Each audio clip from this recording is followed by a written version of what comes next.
Sarah looked like any tired passenger sleeping in seat 7C. Nobody knew she was a fighter pilot with 8,000 flight hours. When the captain's desperate voice echoed through the cabin, "Can anyone fly this plane?"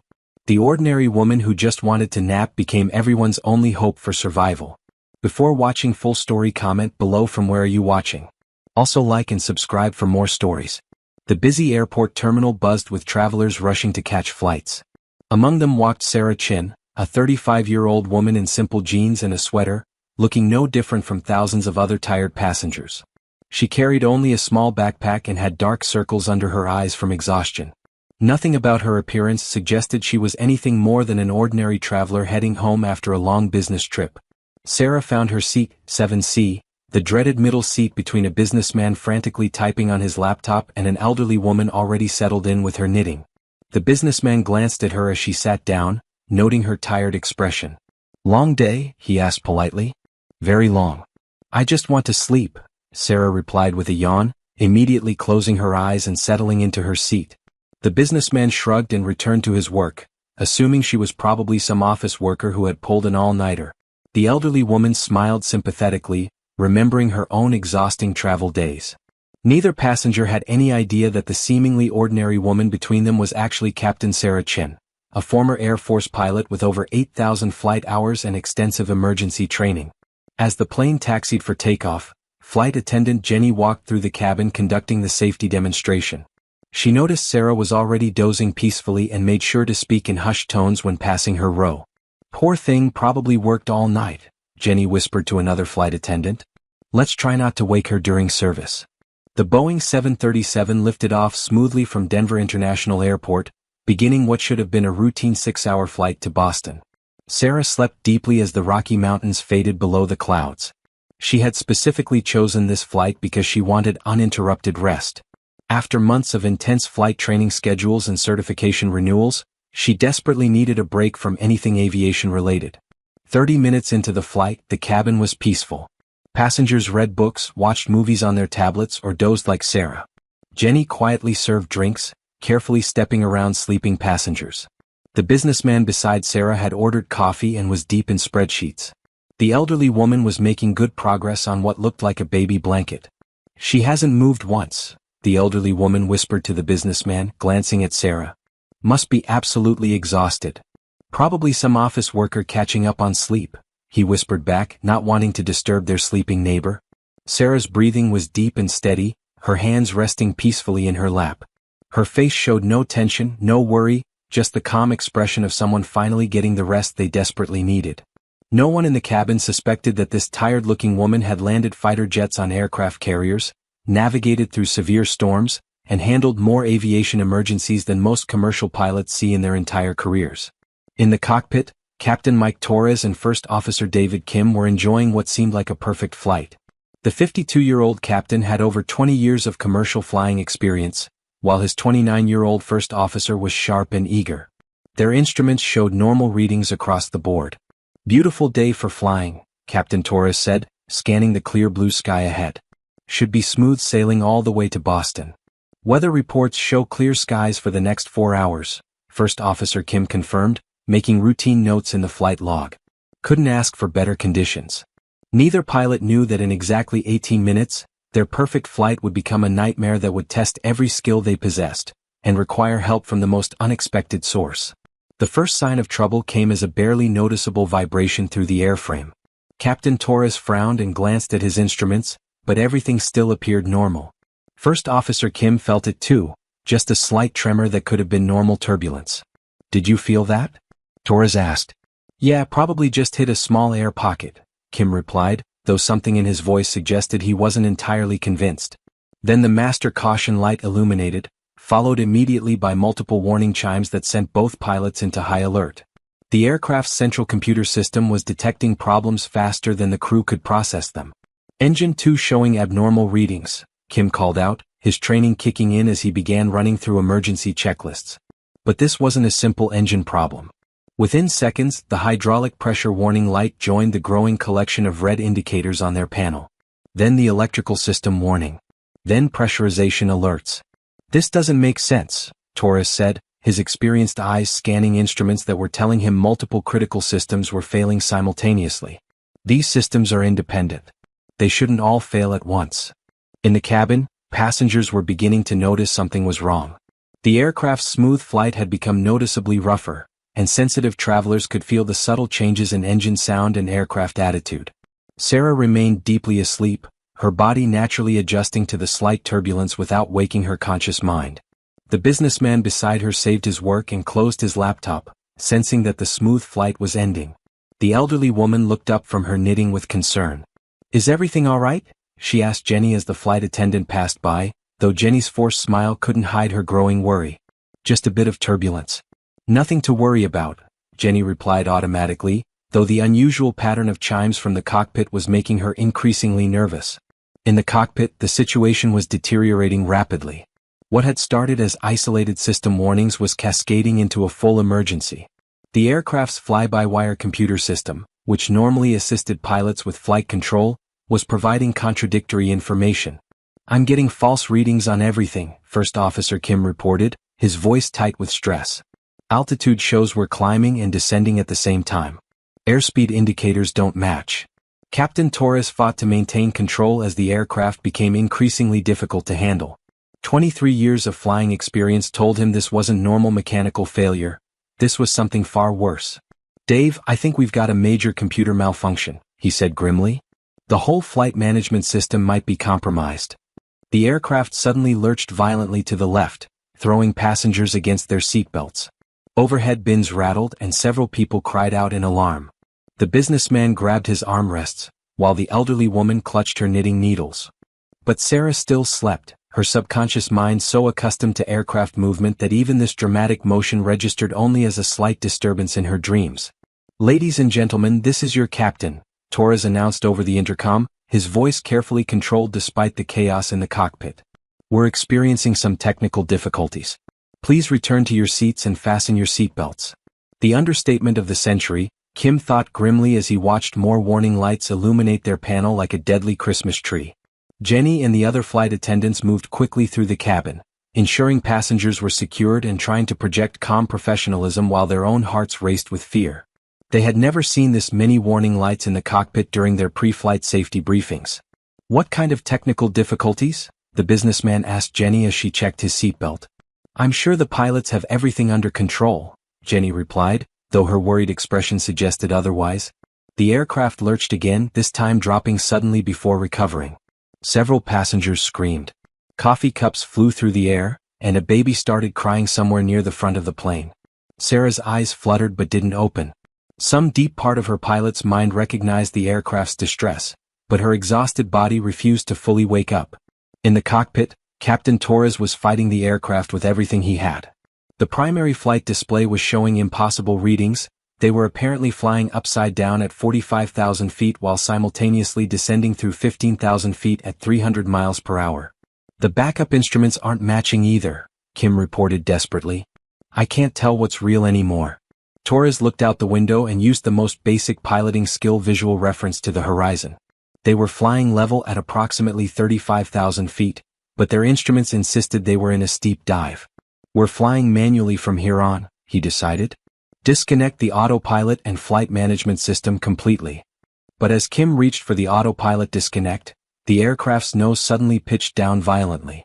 Both pilots pulled back on their controls, but the computer system was fighting them, trying to correct for problems that didn't actually exist. "I can't control it," Torres shouted over the screaming of overstressed airframe. "The computer won't let me fly the plane."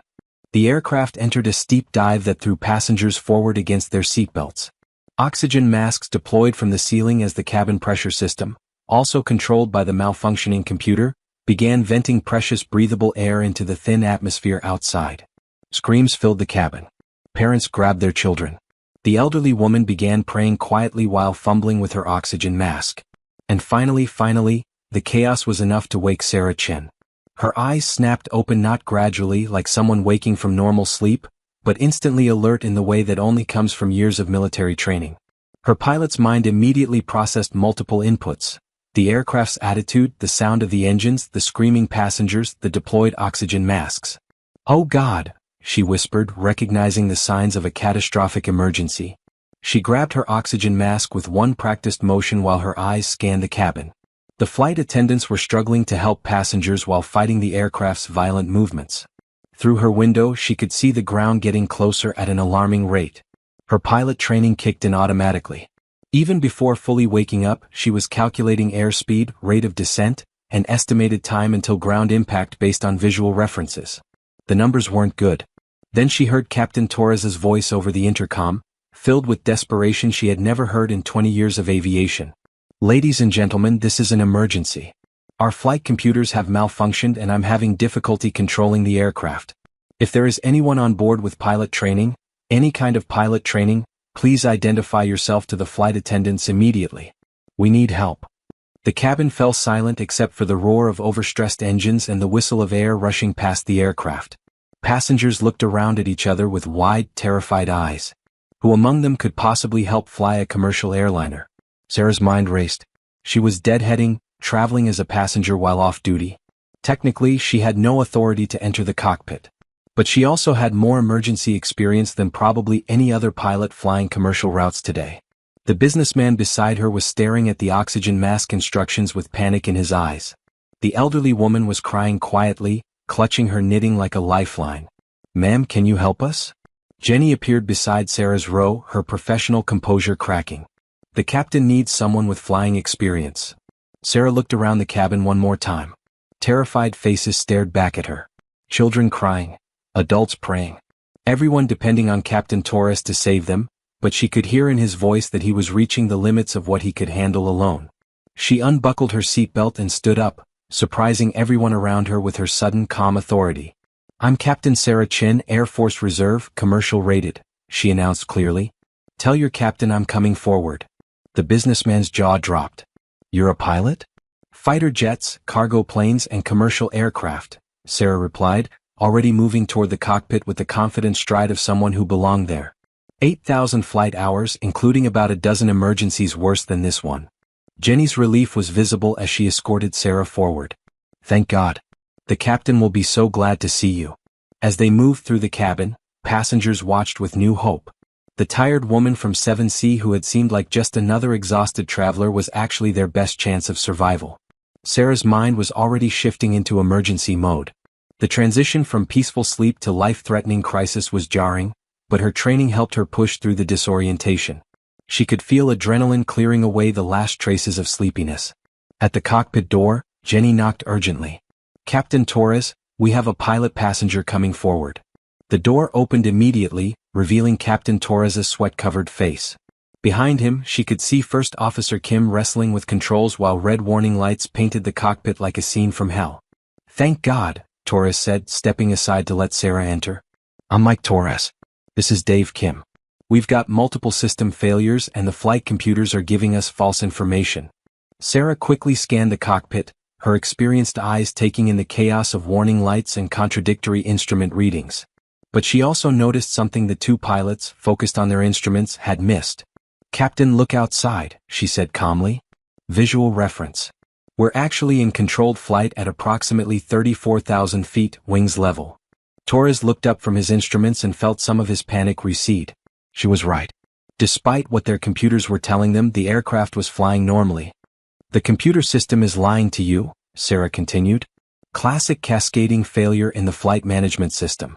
I've seen this twice before, once in AC-130 over Afghanistan, once in a simulator. Can you help us?" Kim asked desperately. Sarah was already settling into the jump seat behind the pilots. "First, we isolate the malfunctioning system. Dave, can you pull the circuit breaker for the primary flight computer?" "But that will disable our autopilot and navigation," Kim protested. "Your autopilot is trying to kill you right now," Sarah replied firmly. "Pull it." Kim looked to Captain Torres, who nodded grimly. The moment the circuit breaker was pulled, the aircraft's violent movements calmed significantly. "Better?" Sarah asked. "Much better," Torres admitted. "But now we're flying completely manual with no computer assistance." "That's fine," Sarah said. "Pilots flew airliners manually for decades before computers. Mike, can you maintain heading and altitude while Dave and I work on getting backup systems online?" For the first time since the emergency began, Captain Torres felt like they might actually survive this. The calm confidence of the woman behind him was exactly what his panicked crew needed. "Sarah, how do we explain this to the passengers?" he asked. "They're terrified back there." Sarah considered this.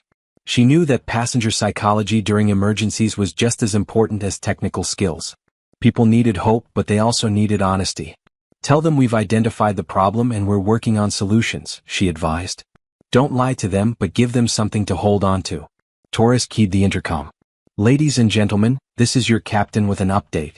We've identified the source of our technical problems and we have an experienced pilot passenger assisting us in the cockpit. We're working to resolve the situation and will update you shortly." In the cabin, the passengers felt a collective sigh of relief. The pilot passenger, Sarah from 7C, was helping. Maybe they had a chance after all. But Sarah knew their problems were far from over.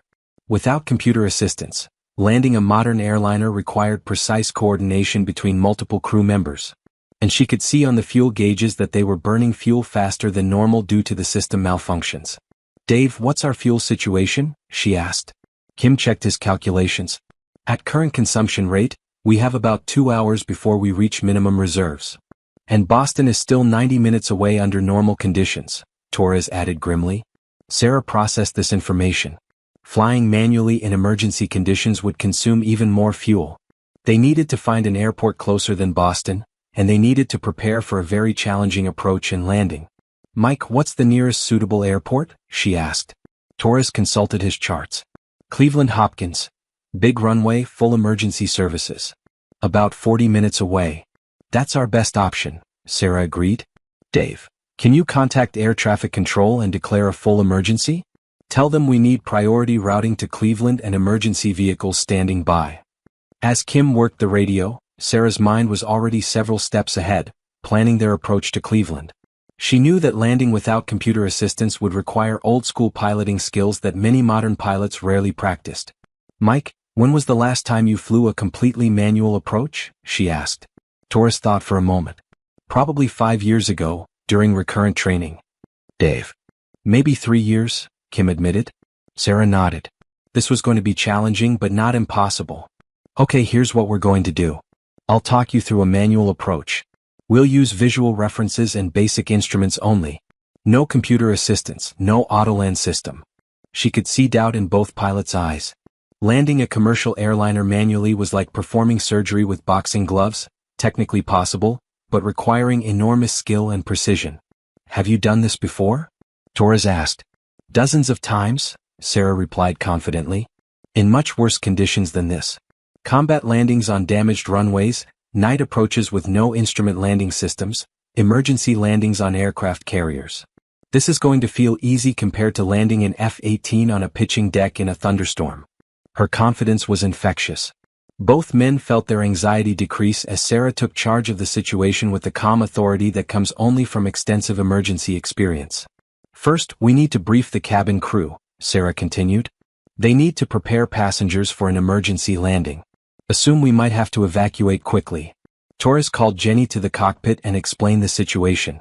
Sarah watched the flight attendant's face carefully, seeing fear but also determination. "Jenny, you and your crew are the most important people on this aircraft right now," Sarah told her. "The passengers are going to take their cues from you. If you stay calm and confident, they will too." "What should we tell them?" Jenny asked.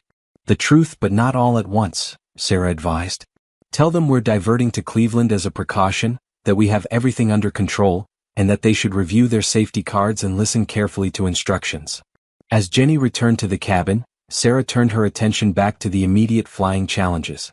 They were beginning their descent toward Cleveland, and every decision from here on would be critical. "Mike, reduce power slowly and begin a gentle descent," she instructed. "We want to be at 10,000 feet by the time we reach Cleveland's airspace." Torres followed her guidance, feeling the aircraft respond smoothly without the computer systems fighting his inputs. For the first time in an hour, flying felt natural again. "Dave, what's Cleveland Tower saying about weather?" Sarah asked. "Winds from the west at 15 knots, visibility 10 miles, scattered clouds at 3,000 feet, Kim reported. "Perfect conditions for a visual approach," Sarah said with satisfaction. "This is actually going to work." But as they continued their descent, Sarah noticed something troubling on the fuel gauges. Their consumption was still higher than normal, and the numbers were getting uncomfortably low. "Mike, I need you to lean the fuel mixture as much as possible without compromising engine performance," she said. "We're cutting this closer than I'd like." Torres adjusted the fuel controls while Sarah calculated and recalculated their remaining flight time. They would make it to Cleveland but with very little margin for error. 20 minutes later, Cleveland's airport came into view through the cockpit windows. Sarah felt a familiar surge of adrenaline as they approached the critical phase of flight, the landing. "Okay, gentlemen, this is where it gets interesting," she announced. "Mike, I want you to configure for landing exactly as I tell you. Dave, call out our altitude and airspeed every 10 seconds. The next 15 minutes would determine whether 247 people lived or died, and it would all come down to the skills of 3 pilots working together, 2 who were good at their jobs, and 1 who happened to be dozing in seat 7C when the crisis began." "Cleveland Tower, this is United 847 declaring emergency," Kim transmitted. "We have multiple system failures and are requesting priority approach to runway 24. United 847, Cleveland Tower. Emergency vehicles are standing by. You are cleared for straight-in approach runway 24. Report when you have the runway in sight." Sarah looked ahead and could see the runway clearly. After thousands of landings and everything from fighter jets to cargo planes, this felt like coming home. "Mike, reduce power and lower the landing gear," she instructed. "Dave, give me flaps 15 degrees. The aircraft slowed and configured for landing exactly as it should. Sarah watched the airspeed indicator and glide path, making small corrections through her verbal instructions to Torres. "Looking good, Mike. A little more power. Dave, full flaps." The runway grew larger in the windscreen. Sarah could see the emergency vehicles lined up along the taxiway, fire trucks, ambulances, rescue equipment all waiting for them. 200 feet, Kim called out. "Airspeed 145 knots. "Perfect," Sarah said. "Mike, ease back on the power. Let her settle." The aircraft crossed the runway threshold exactly on target. Torres felt the satisfaction of a perfect approach as the wheels touched down smoothly on Cleveland's runway. "Beautiful landing, Mike," Sarah said with genuine admiration. "You can be proud of that one." As the aircraft rolled out and came to a stop, the cabin erupted in spontaneous applause. Passengers hugged each other, crying with relief. They were alive, they were safe, and it was largely thanks to the tired woman from seat 7C who had transformed from sleeping passenger to life-saving pilot in the span of 2 hours. Torres turned to Sarah with deep gratitude. "I don't know how to thank you. You saved all our lives." Sarah smiled, feeling the exhaustion return now that the crisis was over. "Just doing what any pilot would do. We look out for each other up here." As emergency crews surrounded the aircraft and passengers began the evacuation process, Sarah realized she had gone from wanting to avoid anything aviation-related to being at the center of one of the most challenging flights of her career. The businessman from seat 7B approached her as they waited to disembark. "I can't believe you're a pilot. You seemed so ordinary." Sarah laughed. "That's the point. We're just regular people who happen to know how to fly planes. Today I got to use those skills to help." Later, as reporters gathered to interview the heroes of Flight 847, Sarah deflected most of the attention to Captain Torres and First Officer Kim. But she couldn't escape the fundamental truth of what had happened. Sometimes the most important moments in life come when we least expect them. Sometimes heroes are found dozing peacefully in middle seats, wearing jeans and carrying backpacks, looking like anyone else. And sometimes, when desperate voices ask, "Can anyone fly this plane?" the answer comes from the most unlikely places. Sarah Chin had boarded Flight 847 as a tired passenger seeking rest. She had landed as the pilot who helped save 247 lives. It was a transformation that took place not over years of training, but in the crucial minutes when expertise met emergency and ordinary people rose to do extraordinary things. As she finally walked through Cleveland's terminal, Sarah reflected on the day's events. She had wanted to avoid aviation conversations and just sleep peacefully. Instead, she had been part of one of the most memorable flights of her career. But that's the thing about being a pilot, she thought. Even when you're off duty, even when you're just another passenger, you never really stop being responsible for the safety of everyone who shares the sky with you. And sometimes that responsibility begins with a simple question echoing through a crowded cabin. Can anyone fly this plane? For Sarah Chin, the answer had always been yes. She just happened to be dozing in 7C when the world needed to hear it.